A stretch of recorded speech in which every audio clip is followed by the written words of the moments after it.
Baik, itulah dia tadi simptom COVID-19. Berbicara mengenai COVID-19, kita ada satu lagi topik iaitu bagaimana UiTM menangani masalah ini di kalangan mahasiswa. Kita tahu kemuncak menjadi seorang mahasiswa ni apabila istiadat convocation itu berlangsung. Di situlah sebagai satu simbolik pengakhiran pembelajaran di dalam kelas dan juga permulaan realiti yang sebenar di luar sini.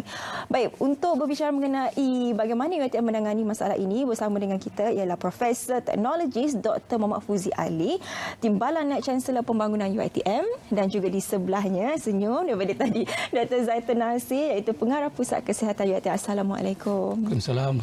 Terima kasih sebab sudi bersama dengan kita hari ini. Baik, kita terus sahaja berbicara mengenai istiadat convocation ke-92 di mana ia dijangka akan dijalankan pada 24 Mac ini. Akan tetapi kita tahulah dengan masalah yang sedang berlaku kini, istiadat ini telah pun ditangguhkan. Mungkin Prof boleh bercerita mengenai hal ini? Okey, terima kasih Ika. Terlebih dahulu bagi pihak UiTM, kami mengucapkan terima kasih kerana menjemput kami bersiaran pada pagi ini. Berkenaan penangguhan istiadat convocation ke-92 yang sepatutnya berlangsung pada 24 Mac ini sehingga 31 Mac 2020, pihak UiTM telah mengambil inisiatif untuk menunda istiadat ini memandangkan tahap wabak COVID-19 yang semakin kita kata kritikal di negara kita. Jadi penundaan istiadat convocation ini bukanlah satu keputusan yang mudah untuk diambil kerana ianya melibatkan 22,834 graduan di seluruh sistem UiTM. Tetapi apabila kita membincangkan melalui beberapa siri mesyuarat dan mengambil kira risiko yang timbul, maka melalui perkeliling Naib Chancellor bertarikh 12 Mac yang lalu, universiti mengambil keputusan untuk menangguhkan istiadat convocation pada kali ini. Kita tangguhkan saja, bukan kita batalkan istiadat convocation ini. Jadi bayangkanlah, kalau melibatkan 22,834 graduan, itu kita mengambil kira graduan saja. Kita belum mengambil kira lagi ibu bapa, saudara mara, petugas convocation yang terlibat. Jadi universiti tidak mahu mengambil risiko. Takut kalau berlakunya kes apa yang kita kata positif di kalangan graduan ataupun pihak yang berkunjung ke istiadat convocation itu. Jadi kita tahu ianya ditangguhkan pada bila akan dilangsungkannya, Prof, dijangkakan? Berkenaan tarikh baru, ianya bergantung kepada situasi semasa sekarang ini, berkenaan dengan wabak COVID-19 ini. Dan pada dasarnya universiti bercadang untuk menunda ke awal Julai ataupun awal Ogos 2020. Tapi ini juga bergantung kepada tarikh ataupun dapat perkenan daripada Kebawah-Duli Yang Maha Mulia Seri Paduka Baginda Yang Tuan Agong, kerana Kebawah-Duli Yang Maha Mulia Seri Paduka Baginda adalah Chancellor UiTM. Ya, betul. Baik, tadi macam Prof sebutkan, ianya melibatkan lebih 22,000 dalam istiadat convocation ni. Mungkin ada mereka yang dah mengambil cuti, yang kalau yang bersabar Sarawak dah ambil tiket kapal terbang. Bagaimana sebenarnya reaksi mereka ini apabila UiTM memutuskan untuk menangguhkan istiadat convocation? Ya, betul. Kita faham situasi yang dihadapi oleh para graduan dan juga para ibu bapa terutamanya. Mereka yang daripada jauh, Sabah dan Sarawak terutamanya telah membuat booking tiket, hotel, dan sebagainya. Tetapi itulah sebenarnya yang saya cakap tadi, keselamatan dan kesihatan adalah keutamaan kita.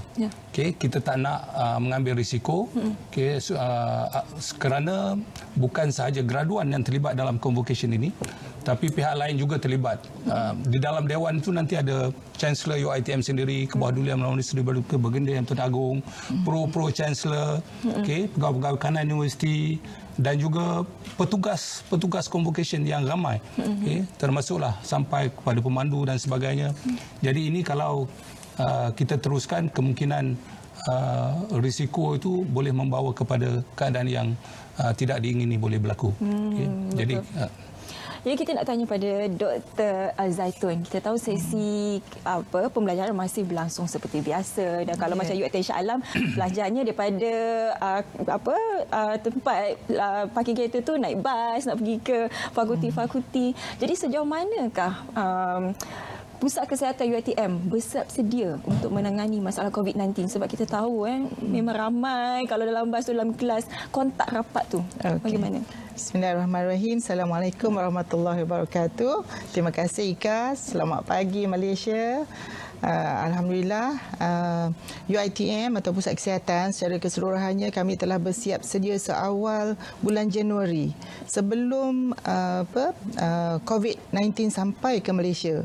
Mana pada permulaan kes-kes respiratory meningkat di negeri China, Pusat Kesihatan telah mengeluarkan pekeliling pertama, iaitu persediaan bagaimana untuk menjaga kesihatan, untuk nasihat-nasihat langkah pencegahan kepada warga UiTM termasuk pelajar dan juga staf, bagaimana untuk menangani masalah ini supaya tidak merebak. Dan pada bulan Januari kami mengeluarkan pekeliling pertama, dan kita telah menubuhkan satu jawatankuasa di Pusat Kesihatan bersama dengan bahagian-bahagian yang terlibat secara direct dengan pelajar-pelajar luar negara untuk mengenal pasti mana pelajar-pelajar yang datang daripada China untuk kita bawa ke pengurusan tertinggi, dan pihak pengurusan tertinggi telah mengambil keputusan untuk kita menangguhkan pendaftaran pelajar baru daripada negeri China. So itu sebenarnya langkah yang paling drastik yang kita buat supaya pelajar daripada China tidak masuk ke dalam universiti yang boleh merebakkan penyakit ni di dalam universiti. Itu langkah pertama. Dan pelajar-pelajar yang memang sedia ada daripada negeri China, pada masa berkenaan pelajar tu bercuti di negeri China. It's Chinese New Year. Jadi seawal itu kami telah identify pelajar-pelajar berkenaan dan kita hubungi mereka melalui media sosial dan email untuk mereka tangguhkan perjalanan mereka ke Malaysia, dan sekiranya mereka telah memberi tiket untuk datang ke Malaysia, kita bersedia untuk mengambil mereka dan kita kenakan di kuarantin 14 days, 14 hari. Jadi kita dapat mengekang pelajar-pelajar yang kemungkinan boleh membawa virus berkenaan ke Malaysia supaya mereka dapat kita isolate atau home surveillance selama 14 hari, dan selepas 14 hari mereka boleh bebas masuk ke kelas masing-masing. Dan pada masa yang sama, Pusat Kesihatan mengeluarkan sekali lagi pekeliling apabila WHO telah mengumumkan telah ada new virus. Kita panggil pada waktu itu nCoV. 2019 nCoV, maknanya novel coronavirus. So barulah diidentify betul-betul ada coronavirus. Jadi kami di Pusat Kesihatan menjadikan SOP ataupun standard operating procedure dan juga garis panduan berpandukan kepada garis panduan yang telah disediakan oleh Kementerian Kesihatan. Kami sebenarnya ada pengalaman semasa H1N1 dahulu. Jadi kita menangani H1N1 juga dengan memberi langkah-langkah persediaan kepada pelajar supaya mereka mengikuti nasihat-nasihat yang telah kami berikan. So melalui kita keluarkan maklumat-maklumat ni melalui email, melalui WhatsApp, melalui media sosial, FB, dan kita juga membuat penerangan mengenai COVID melalui radio UiTM, melalui berbagai-bagai saluran. So untuk memberi maklumat ini kepada pelajar supaya pelajar dan staf faham mengenai apa itu COVID-19, bagaimana ia berjangkit, apakah tanda-tanda yang mereka patut tahu. Jadi apa langkah yang mereka patut lakukan. 5 langkah yang kami selalu ingatkan kepada pelajar. Sekiranya mereka baru balik daripada negara-negara yang terlibat ataupun mereka adalah bergaul rapat dengan pesakit yang positif, So mereka dikehendaki menjalani home quarantine selama 14 hari dan laporkan kepada pusat kesihatan. Dan seterusnya, sesiapa yang ada tanda, mereka sepatutnya melakukan social distancing, menjarakkan diri sekurang-kurangnya 1 kaki. Macam saya dengan Ika, okeylah 1 kaki kan. Tak terjangkit lah ni. Tak terjangkit. Okey, baik Prof. Penangguhan ini, adakah dia akan memberikan apa-apa implikasi kepada graduan tersebut? Sebenarnya, minta maaf. Penangguhan istiadat convocation ini sama sekali tidak memberi kesan kepada kita kata apa, status graduan seseorang calon itu. Kerana status graduan bukanlah terletak kepada istiadat convocation itu semata-mata. Ianya sama ada pelajar itu bergraduat ataupun tidak bergantung kepada mereka telah sama ada lulus ataupun tidak semua kursus-kursus di bawah pelan pengajian yang diambil oleh pelajar-pelajar tersebut. Okey, sekiranya pelajar-pelajar tersebut telah lulus semua kursus yang diambil di bawah pelan pengajian masing-masing, maka keputusan tersebut akan dibawa ke mesyuarat jawatan kuasa akademik peringkat fakulti, okay, dan juga peringkat kampus cawangan, dan kemudian dimuktamadkan di dalam mesyuarat Senat Universiti. Okay. Dan selepas itu pelajar itu dikira sudah bergraduat dan mereka boleh menggunakan transkrip selepas dimuktamadkan oleh Senat Universiti untuk mereka bekerja ataupun juga kemungkinan pelajar ni untuk menyambungkan pelajaran mereka ke peringkat yang lebih tinggi.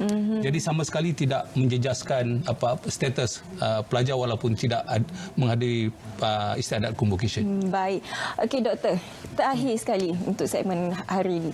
Mungkin boleh bagi kata-kata nasihat ataupun sedikit pandangan doktor mengenai bagaimana untuk kita tidak panik mengenai situasi, terutama kepada mahasiswa UiTM. Okey, kepada pelajar-pelajar UiTM dan pelajar-pelajar di seluruh Malaysia, kita sepatutnya tidak panik dengan keadaan yang berlaku wabak COVID di Malaysia, tapi kita sepatutnya memainkan peranan kita sebagai individu ataupun warga di Malaysia sama-sama menangani wabak ini. So sekiranya kita ada tanda-tanda, individu yang mempunyai tanda perlu memakai mask. Yang tidak mempunyai tanda tak perlu pakai mask. So kita tak perlu panik. Sebab tu mask sekarang ni dah habis di farmasi semua. Yang kedua, kita sentiasa menjaga kebersihan. Menjaga kebersihan, membasuh tangan dengan kerap. Basuh tangan dengan air dan sabun yang terbaik selama 20 saat. Sekiranya kita tak ada air dan sabun, kita gunakan hand sanitizer. Dan cara menggunakan hand sanitizer dengan yang betul. Seterusnya, kita ketahui tanda-tanda itu dan jarakkan social distancing dengan orang lain supaya tidak menjangkitkan. Okey. Terima kasih diucapkan kepada Prof dan juga Doktor yang sudi bersama dengan kita hari ini. Apa pun diucapkan kepada tahniah sebenarnya kepada graduan UiTM, walaupun majlis convocation ditangguhkan, tapi anda sebenarnya telah pun berjaya di mata kami semua. Apa pun kita nak ke Melaka, kita nak bersama dengan Nurul Ashikin untuk bersembang mengenai misi pelancongan Malaysia. Silakan.